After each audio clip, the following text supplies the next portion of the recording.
Hello everyone, welcome to my channel study junction. And आज की video में हम कोऑर्डिनेट ज्योमेट्री से एक केस स्टडी बेस्ड क्वेश्चन को डिस्कस करेंगे। ठीक है, तो कोऑर्डिनेट ज्योमेट्री से जैसे कि आपके सीबीएसई सैम्पल पेपर में भी क्वेश्चन दिया हुआ है, तो आप एक्सपेक्ट कर सकते हो कि काफ़ी अच्छे क्वेश्चंस बन सकते हैं कोऑर्डिनेट ज्योमेट्री से। ठीक है, तो अब हम ऐसे ही एक अच्छे क्वेश्चन को डिस्कस करेंगे। तो आप देख सकते हो यहाँ पर हमें एक प्लान दिया हुआ है एक प्रोजेक्ट वर्क का। ठीक है, हमें ग्राफ गिवन है। ओके, तो सबसे पहले तो आपका काम क्या होना चाहिए इस टाइप के क्वेश्चन में कि आप सभी पी क्यू आर एस जो पॉइंट्स हैं उनके कोऑर्डिनेट्स नोट डाउन कर लो, क्योंकि बाकी की सारी कहानी इन्हीं से ही सॉल्व होने वाली है। तो आप सबसे पहले इसको नोट कर लोगे। यहाँ देख सकते हो आप कोऑर्डिनेट्स नोट करोगे। अब फिर हम पढ़ेंगे आगे के क्वेश्चंस को। Find the midpoint of the segment joining the points A -3 3 and B 4, -2। तो सिंपल है, मिड पॉइंट फार्मूला लगाओगे। मिड पॉइंट फार्मूला लगाना तो आपको सबको आता ही होगा, राइट।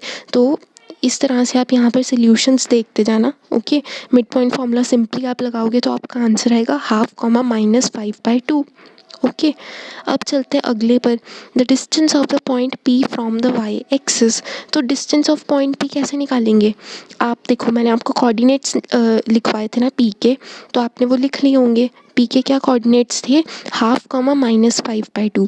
अब इसका डिस्टेंस बताना है फ्रॉम द वाई एक्सिस। जब हमें डिस्टेंस बताना होता है फ्रॉम द वाई एक्सिस तो हमारा आंसर क्या होता है? X coordinate. और अगर हमें एक्स एक्सिस से डिस्टेंस किसी पॉइंट का बताना होता है तो हमारा आंसर होता है वाई कोऑर्डिनेट। यहाँ पर उसने पूछा है फ्रॉम वाई एक्सिस, तो हमारा आंसर होगा एक्स कोऑर्डिनेट। यहाँ एक्स कोऑर्डिनेट क्या है? 1/2 और 0.5, तो ये हमारा आंसर हो जाएगा। थर्ड पार्ट पर चलते हैं। The distance between the points A and Q is. तो ये तो डिस्टेंस फार्मूला की डायरेक्ट एप्लीकेशन हो गई। ए और क्यू के आपने लिखे होंगे, ए और क्यू के आपने जो है पॉइंट्स लिखे होंगे, जैसे कि यहाँ पर आप देख सकते हो। तो आप डायरेक्टली डिस्टेंस फार्मूला लगाओगे एंड आपका आंसर आ जाएगा √65। ठीक है, अब चलते हैं अगले पार्ट पर, फोर्थ पार्ट पर। If a point x, y is equidistant from -3, 0 and 4, 0 then.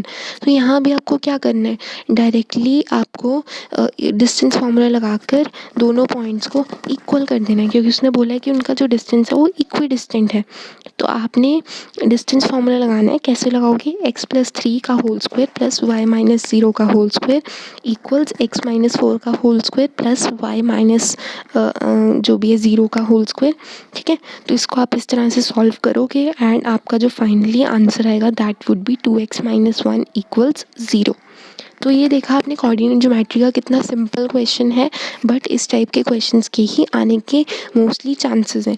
आपको जैसे फर्स्ट पार्ट में डायरेक्टली मिड पॉइंट फार्मूला पूछ लिया, फिर पी का आपसे डिस्टेंस पूछ लिया फ्रॉम वाई एक्सिस, फिर उसने पॉइंट ए एंड क्यू का डिस्टेंस फार्मूला उसने लगवा दिया, फिर आपसे इक्वी डिस्टेंट भी करवा दिए 2 पॉइंट्स। तो इस तरह के क्वेश्चंस बन सकते हैं कोऑर्डिनेट ज्योमेट्री से, right? So that was all for this video, and I'll see you all in the next one. Till then, goodbye.